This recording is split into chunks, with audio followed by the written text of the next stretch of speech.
835 కోట్లు. ఎస్, మీరు విన్నది నిజమే. ముంబైలో పరిస్థితి ఇప్పుడు ఇలాగే ఉంది.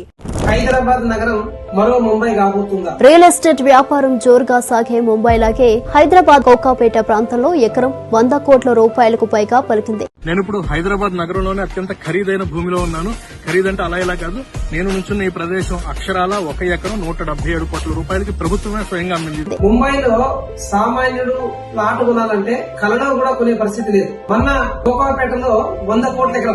కోకాపేటలో నేను కూడా ఒకప్పుడు రియల్ ఎస్టేట్ వ్యాపారం చేసిన 8 లక్షల నుంచి 12 లక్షలు కొనుక్కున్న భూములు. కానీ అదే కోకాపేటలో ఈ రోజు 100 కోట్లు, ఓ రోజు 14 కోట్లు అయింది, ఇప్పుడు 100 కోట్లు అయింది. నిన్న కుక్కడపల్లిలో 2,89,000 గజం, ఈ రోజు కుక్కడపల్లిలో 70 కోట్ల ఎకరం. హైదరాబాద్ కుకట్పల్లి హౌసింగ్ బోర్డు లో ఎకరం భూమి 70 కోట్లు పలికింది.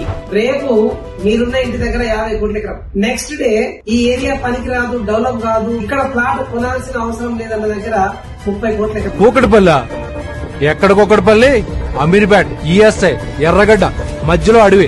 ఎక్కడో కూకట్పల్లి. అసలు కూకట్పల్లి మనుషులు ఉంటారా? కూకట్పల్లిలో డెవలప్మెంట్ ఎవరి కోసం ఆగదు. భూమి ఎప్పటికప్పుడు పెరుగుతూనే ఉంటుంది కనుక తరుగుదల ఉండదు. This is called magic of real estate. Invest now, tomorrow is too late. ఈ రోజే మీరు అడుగులేయండి, మంచి నిర్ణయం తీసుకోండి, మీ బంగారు భవిష్యత్తుని నిర్మించుకోండి. Good luck.